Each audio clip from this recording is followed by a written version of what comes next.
राजकीय महाराज आचार्य संस्कृत महाविद्यालय जयपुर से मैं डॉक्टर हंसराज शर्मा ज्योतिष विभाग से शास्त्रीय कक्षाओं के लिए ऑनलाइन अध्ययन सामग्री प्रस्तुत करने जा रहा हूँ। आज मैं शास्त्रीय कक्षाओं के लिए आचार्य वेंकटेश विरचित केतकी ग्रहगणित के महत्वपूर्ण विषयों को प्रस्तुत कर रहा हूँ। आचार्य वेंकटेश ने केतकी ग्रहगणित का प्रयोजन स्पष्ट किया है। आर्य ब्रह्म वराह भास्कर मुखम ज्योतिर्विदाये कृतान सिद्धांतान अपि दृक् प्रतीतिरहितान दृष्टवो गणेशो अकरोत् विख्यातम ग्रहलाघवम तदपि दृक्साम्यम न धत्त्यधुना तस्मात् दृक्क्षमता प्रपूर्ण गणितम ग्रथनाम्यहम वेंकटः। अर्थात पूर्वोक्ताचार्याणां सिद्धांता सुलघु प्रकारेण गणेशदेवज्ञेन कर्णग्रंथे ग्रहलाघवे साधितः तदपि दृक्साम्यम न दत्ते तस्मात् कारणात् दृक्क्षमता प्रपूर्ण गणितं वेंकटेशेन लिखितं।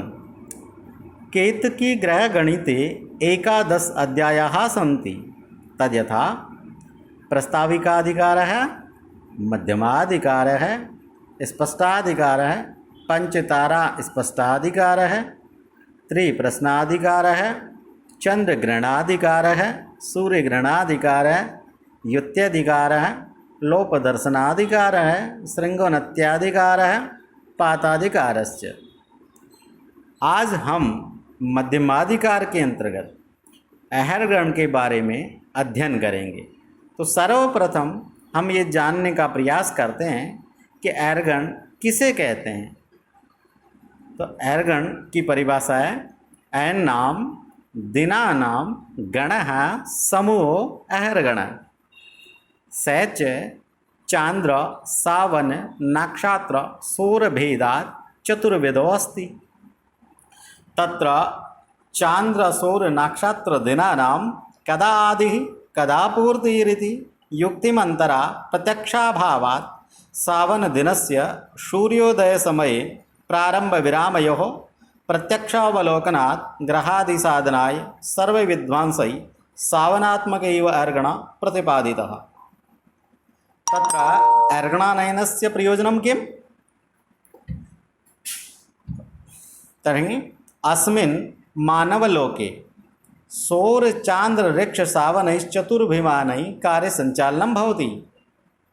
तथापि एतेषु चतुर्विद्यमानेषु केवलं सावनदिनस्य प्रत्यक्षावलोकनात् सावनदिनगणज्ञानम् अति महत्वपूर्णम् अस्ति। सावनात्मक एव अहरगणद्वारा यज्ञस्य कालनिर्णयः करणीयः। जनन मरण आद्य अशोचानि चिकित्सित चान्द्रायणव्रतादिनिर्णयः करणीयः। तथा दिवसपतिः मासपतिः वर्षपतिश्च निर्णय सावनात्मक अहरगणेन सिद्ध्यन्ति। अब केतकी ग्रहगणित के अनुसार अहरगणानयन का जो सूत्र दिया हुआ है उसका अध्ययन करते हैं। व्यभ्राभ्रेभको शाकानंद चंद्रालब्धि चक्राख्यारविहत्शेषकं तो युक्तं चैत्राध्यै प्रथगमतः सराप्तचक्राश युक्तादमरफलाधिमाशयुक्तं खत्रेघ्नं गतिधियुक् शरद्गणाम्राङ्गांसोनं पृथगमतब्धि षट्कलब्धै ऊनाहैर्वियुतम् अहरगण भवेद्वै वारः स्यात् गुणः चक्रयुग्गणो ज्ञात्। अर्थात यस्मिन् अभीष्ट अब्दमास दिनग्रहाणां मध्यमाद्यं साधयितुमिष्यते तत्समयकः शालिवांशकः अष्टादशतै रहित यत् शेषं स ग्रन्थारम्भात् सौरगतवर्षगणो भवति। गतवर्षगणस्य 19 भक्तस्य लब्धि निरग्रफलं गतचक्राणि भवन्ति। तत्शेषकम 12 गुणितम शौर्यमासगणो जाता है। चैत्रात् प्रभृति अष्टमासारंभात् गतमासै संयुतैस्तदा सनिष्टमासावधिकशौर्यमासगणो भवति। सैव स्थानद्वये पृथक् स्थाप्याः गतचक्राणि पंचभिर्विभज्य लब्धफलेन तथा च 10 संयोज्य पृथगस्थ 33 फलम् अधिमासः लब्धम्। उपरिस्थित चैत्रादिमास ही संयुते सति जातो शौर्यमासगणः। अधिमास ही संयुते सति जातश्चान्द्रमासगणः। अयं 30 शुक्लप्रतिपदाम् आरभ्य यावत् गततिथया ताभिसंयुते सति सनष्टतिथिपर्यन्तं चान्द्र आहर्गणो भवति। आहर्गणस्य षष्ठीं तं भागेन चान्द्र आहर्गणं विशोध्य स पृथक् स्थाप्य अस्मात् पृथक् स्थापितात् चतुष्षष्ट्या भक्तात् लब्धै क्षयदिवसै चान्द्र आहर्गणो विशोधिते सति सावनो आहर्गण जात।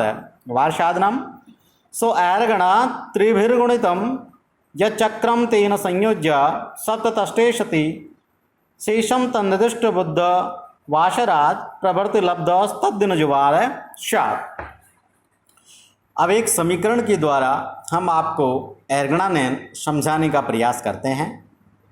तो अभिष्ट शालिवांशक संवत है, उसमें से 1800 घटाते हैं, शेष रहता है वर्षगण। अब वर्षगण में 19 का भाग देते हैं तो लब्धि आती है गतचक्राणी, गतचक्र। फिर जो शेष रहा था 19 का भाग देने पर उस चक्र शेष को 12 से गुणा करके उसमें गतमास जोड़ते हैं तो प्राप्त होता है सौरमास गण। अब सौरमास गण में 10 जोड़कर फिर उसमें गत चक्र का पंचमांश जोड़कर 33 का भाग देते हैं तो अधिमास प्राप्त होते हैं। सौरमास और अधिमास दोनों को जोड़ते हैं तो चांद्रमास प्राप्त होते हैं। चांद्रमास को 30 से गुणा करके उसमें गत तिथि जोड़ते हैं, फिर उसमें वर्षगण का 60वां भाग घटाते हैं तो तिथिगण प्राप्त होता है। तिथिगण में 19 का भाग देकर के क्षय तिथिगण प्राप्त करते हैं। तिथिगण में से क्षय तिथिगण को शुद्ध करते हैं तो एर्गण प्राप्त होता है। अब ये उदाहरण है, देखिए, शालिवांशक वर्ष 1926 चैत्र शुक्ल पूर्णिमा सोमवार जयपुर प्रातःकाल का एर्गण साधन करें। तो देखिए अभिष्ट शक संवत है 1926, इसमें से 1800 घटाते हैं श्लोक के अनुसार, क्यों इसमें लिखा हुआ है व्यभ्राभ्रेभको, 1800 घटाते हैं तो शेष क्या रह रहा है 126 वर्षगण। फिर वर्षगण में 19 का भाग देते हैं। 19 का भाग देने पर लब्धि 6 चक्र प्राप्त होती है और शेष 12 रहता है। फिर श्लोक के अनुसार रवि हत शेष कम तो युक्तम, इस सूत्र के अनुसार जो शेष बचा है चक्र का उसको 12 से गुणा करते हैं तो गुणनफल प्राप्त होता है 144। अब इस गुणनफल में चैत्रादि गत मासों को जोड़ते हैं। तो यहाँ पर अपन ने एर्गण साधन किया है चैत्र शुक्ल पूर्णिमा का, क्योंकि मासों का जो प्रारंभ होता है वो चैत्र से होता है, इसलिए गतमास की संख्या आएगी 0। अब जब सौरमास गण होता है यहाँ पर 144, क्योंकि गतमास की जो संख्या है वो तो 0 है, तो जो पूर्व में जो गुणनफल आया है वही सौरमास गण हो गया। आगे चलते हैं। सौरमास गणों को 2 स्थानों पर रखते हैं। एक जगह सौरमास में चक्र का पंचमांश जोड़ते हैं और फिर उसमें 10 जोड़ते हैं तो योगफल होता है 155। अब 155 जो योगफल है इसमें 33 का भाग दे करके अधिमास लब्धि प्राप्त होती है। यानी इसकी जो लब्धि प्राप्त होगी वो क्या होगी, अधिमास। तो अधिमास यहाँ पे आ रहे हैं 4। फिर जो पूर्व में अपने पास में सौर मास थे 144, उसमें अधिमास संख्या को जोड़ दिया, तो 144 में 4 जोड़ा तो ये प्राप्त हो गया 148। ये 148 जो संख्या है ये है चांद्रमास। अब चांद्रमास को 30 से गुणा करते हैं तो गुणनफल आता है 4440। अब इसमें गत तिथि जोड़ते हैं, क्योंकि अपन अरगण साधन कर रहे हैं पूर्णिमा का, तो पूर्णिमा से पहले गत तिथि हो गई 14, तो इसलिए गत तिथि संख्या 14 इसमें जोड़ते हैं। और फिर इसी में वर्षगण जो अपने को प्राप्त हुआ था 126, उसका 60वां भाग 2 होता है, उसको इसमें से घटाते हैं। तो घटाने के बाद में 4452 टोटल होता है ये। तो ये 4452 जो है यह है तिथिगण। अब तिथिगण में 64 का भाग दे करके जो लब्धि प्राप्त करते हैं उसे क्षय दिवस कहते हैं। अब तिथिगण में यहाँ पर यानी तिथिगण है 4452, इसमें 64 का भाग दिया तो यहाँ लब्धि प्राप्त हुई 69, ये क्षय दिवस हैं। अब तिथिगण 4452 में क्षय तिथिगण को घटाते हैं तो शेष जो बच रहा है 4383, ये सावन अरगण सिद्ध हुआ। आगे चलते हैं। अब अरगण की शुद्धि परीक्षा के लिए वार साधन दिया गया है। तो वार साधन के लिए सूत्र बताया है कि अरगण में त्रिगुणित चक्र को जोड़ करके 7 का भाग दें, जो शेष रहेगा तो वह शून्य से बुधवार की कल्पना करें। यदि शून्य शेष रहता है तो उसको बुधवार माना जाए, बुधवार से ही वार गणना मानी गई है। अब यहाँ पर सावन अरगण 4383, इसमें चक्र को त्रिगुणित किया, चक्र अपने पास में 6 था, इसको 3 से गुणा किया तो 18 हो गया। तो 4383 में 18 जोड़ा तो योगफल आया 4401। अब इसमें फिर 7 का भाग दिया तो लब्धि 628 प्राप्त हुई। यहाँ पर लब्धि का प्रयोजन नहीं है, यहाँ जो शेष बच रहा है 5, यह वार होगा। तो अब गणना करते हैं हम कि बुधवार का 0 है तो गुरु का 1, शुक्र का 2, शनि का 3, रवि का 4 और सोमवार का 5। तो हमने सोमवार का ही अरगण साधन किया था और यहाँ पर वार साधन भी सोमवार ही आ रहा है। इस प्रकार से हमारा अरगण सिद्ध हुआ है। अब आगे चलते हैं। तो केतकी ग्रह गणित में क्षेपक दिए हुए हैं ग्रहों के। तो सबसे पहले हम ये जानने का प्रयास करते हैं कि क्षेपक होते क्या हैं भाई। तो इसकी परिभाषा मैं आपको प्रस्तुत कर रहा हूँ।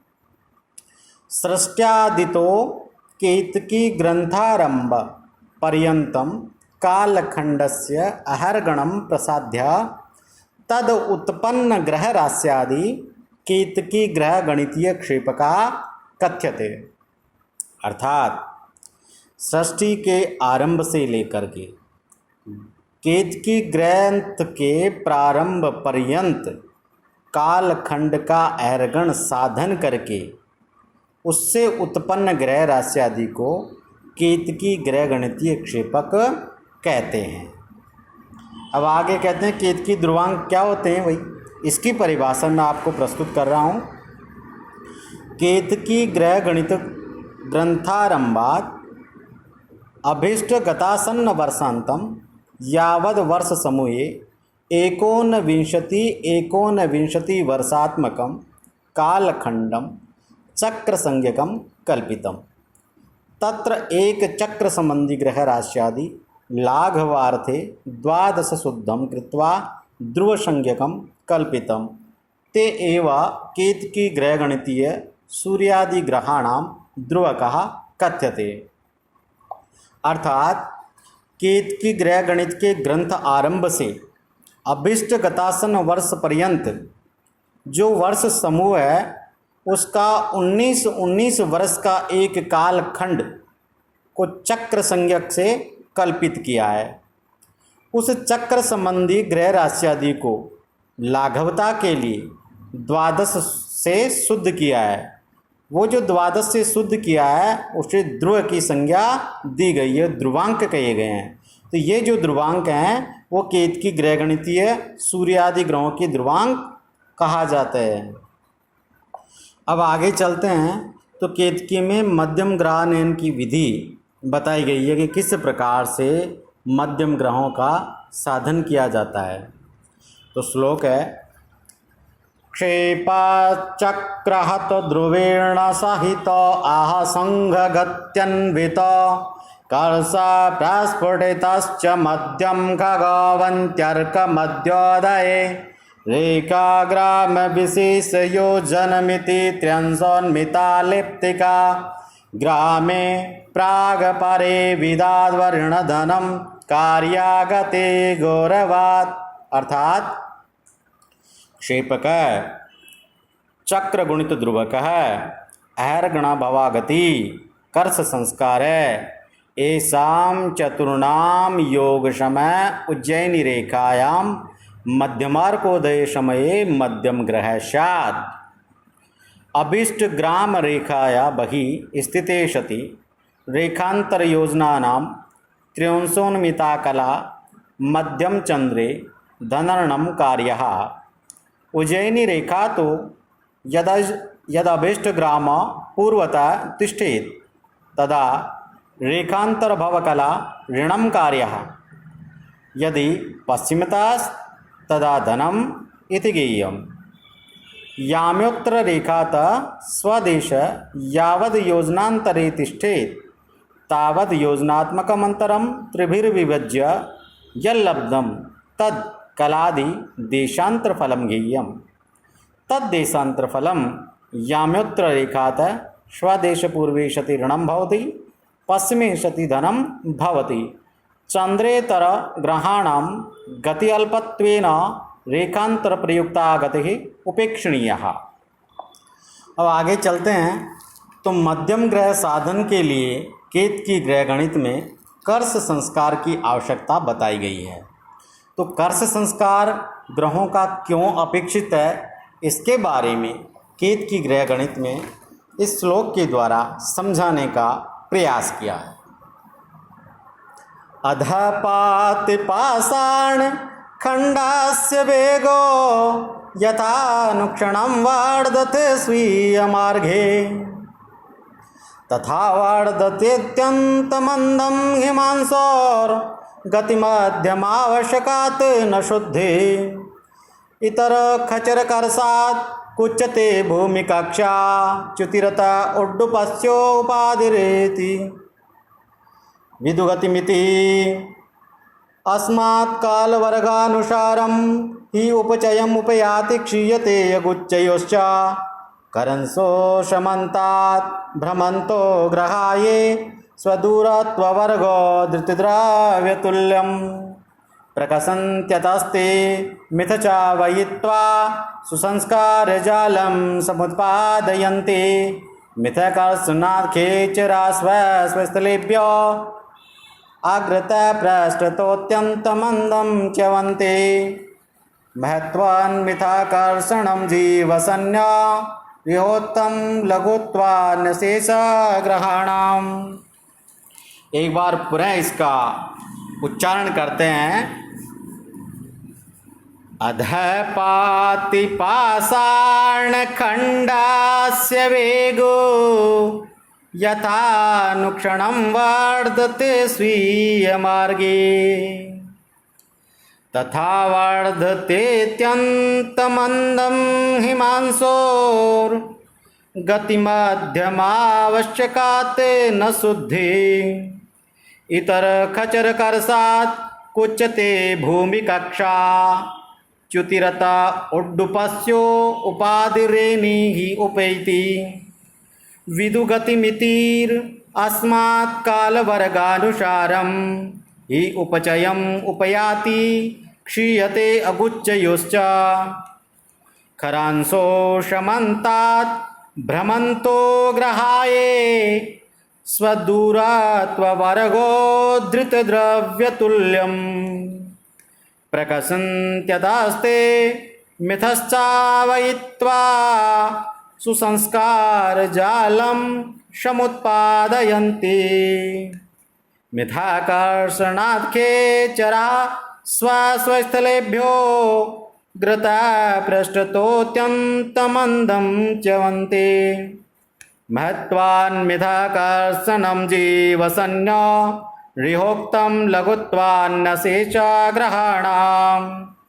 अर्थात गुरुत्व आकर्षण बलात् पाषाणखण्डस्य अधःपतनवेगो यथा क्षणे क्षणे वर्धते तथा चन्द्रमसौर्मध्यगतिमानम् अत्यन्तं मन्दतया यस्मात् वर्धते तस्मात् चन्द्रस्थानगणितप्रक्रियायां शुद्धि दृग्गणितिक्यार्थं संस्कारक्रिया आवश्यका भवति।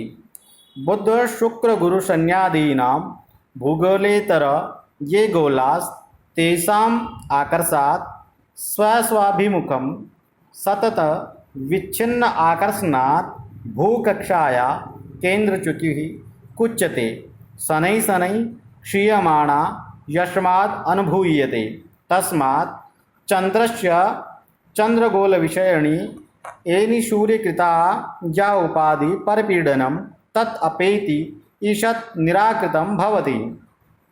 अस्मात् कारणात् चन्द्रगत्युत्पन्न पुरपतनरूपयोगः कालवर्गानुसारं वृद्धिमुपयाति। राहौ चन्द्रोच्चयोश्च गतिमिति योगः क्षीयते। सूर्यं परितो भ्रमन्तो ये ग्रहगोलाः ते स्वस्वेतरग्रहान्तरं तस्य यो वर्गस्तेन भक्तं यथा स्वगोलनिष्ठं द्रव्यं प्रकृत्यंश तत्तुल्येन आकर्षणबलेन परस्परं प्रकर्षन्ति।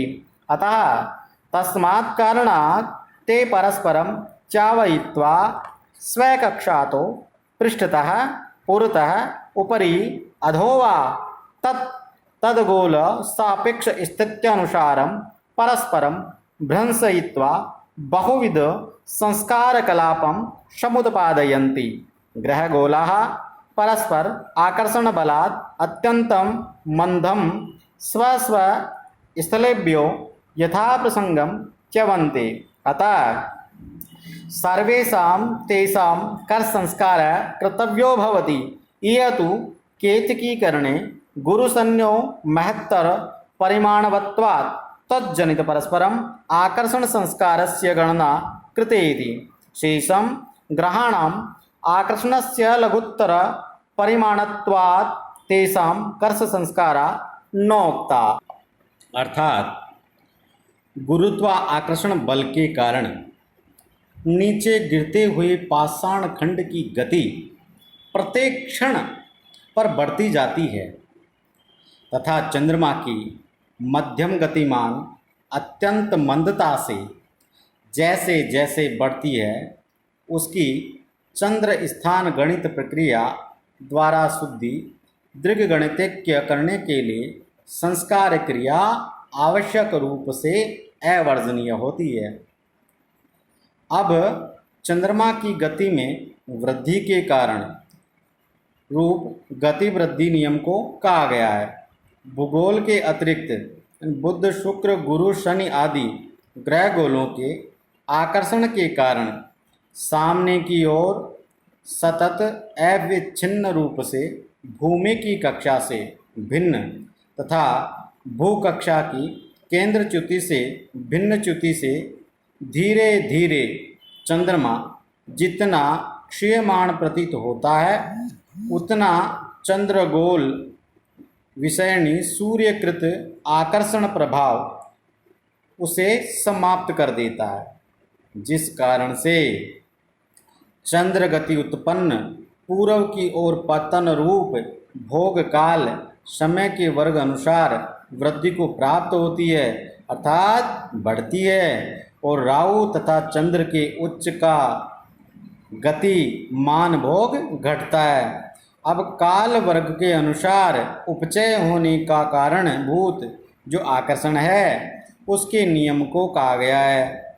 सूर्य के चारों ओर भ्रमण करते हुए बुधादि ग्रह इतर ग्रहों से यानी अन्य ग्रहों से जितनी दूरी अंतर पर होते हैं उसके वर्ग के भाग तथा अपने उस ग्रह की द्रव्यमान के गुणा के अनुपात के तुल्य आकर्षण बल से परस्पर आकर्षित होते हैं।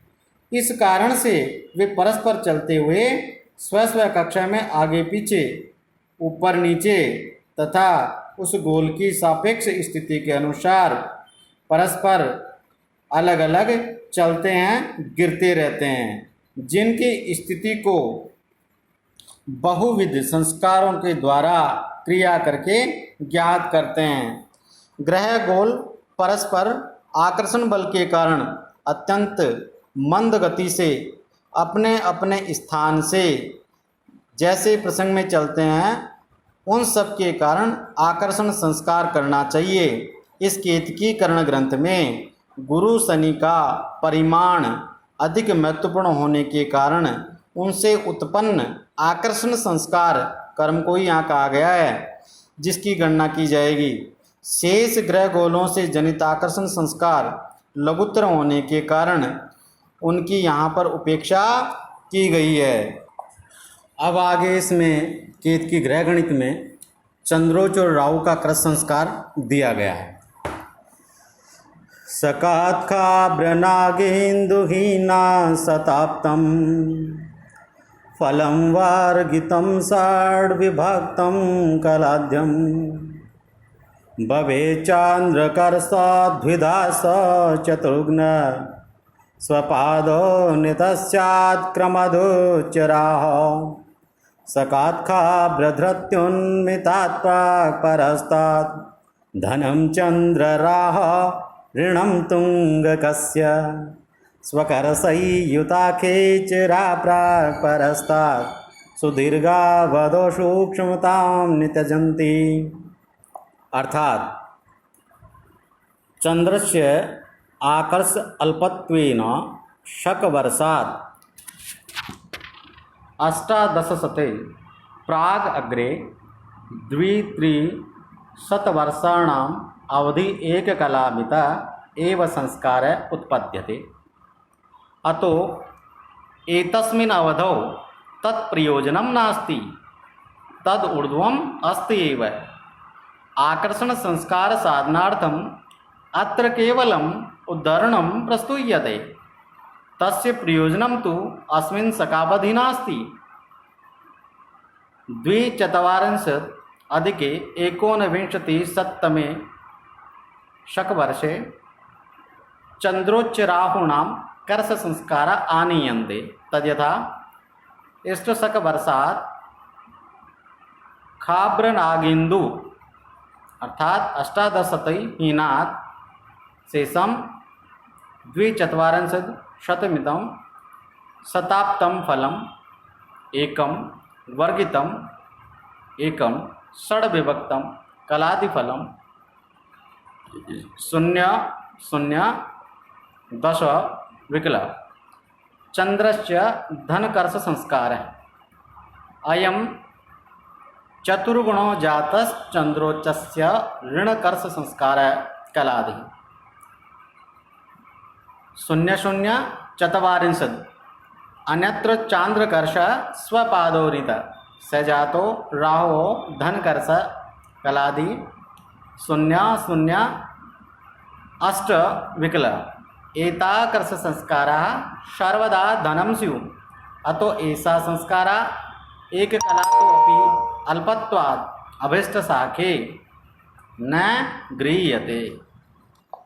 अर्थात इष्ट शक संवत से 1800 घटाकर 100 से भाग देने से प्राप्त फल के वर्ग में 6 का भाग देने से कलादि मान चंद्रमा के लिए धन आकर्षण संस्कार चंद्रकर्ष उत्पन्न होता है। इसको 2 स्थानों पर स्थापित करते हैं। एक स्थान पर चंद्रमा के इस कलादिमान चांद्रकर्ष को चतुर्गुणित करके चंद्रोच्च का सर्वदा ऋण संस्कार होता है, तथा दूसरे स्थान पर चांद्रकर्ष में से उसका चतुर्थांशहीन करने से राहु का आकर्षण संस्कार सर्वदा धन होता है।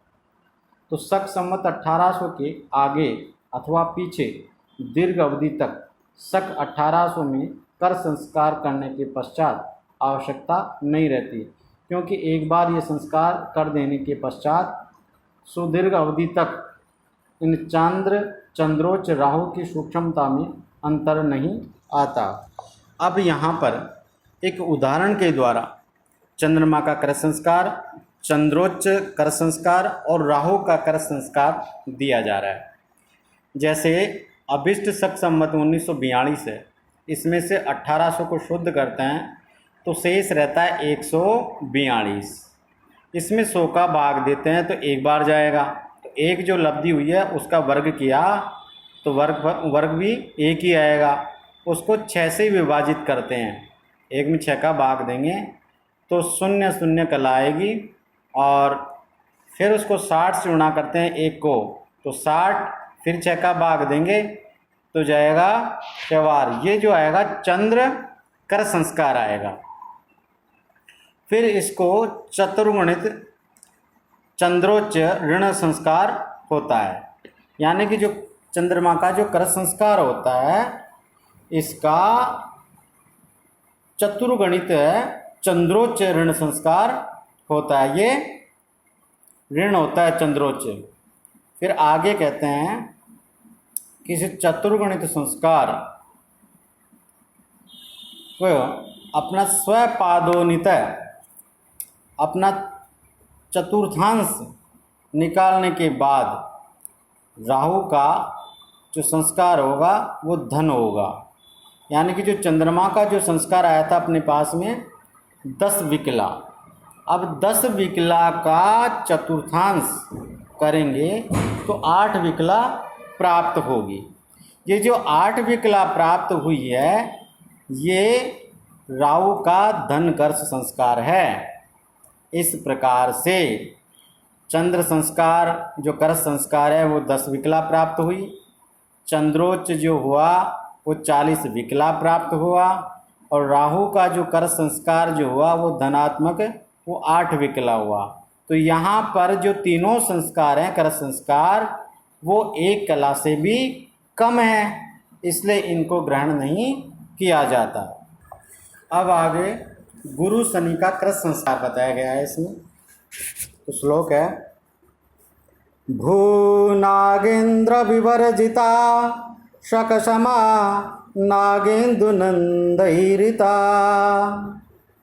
शेषात् पक्षगुणा त्रिपंच धरणी लब्धेस्तुरास्याधिकम् केन्द्रं तद्भुजभागखेचरलवो नग्नानकास्ते क्रमात् नाराचैनयनैरिता शुरगुरो मन्दस्य कार्षाकला मेषादिषड्भे सतिकर्ष केन्द्रे कर्षो धनं स्यात् शूरपूजितस्य जूकादिकेन्द्रे क्षयगस्तु शेषात् कर्ष शनिदेव गुरो विरुद्ध। अर्थात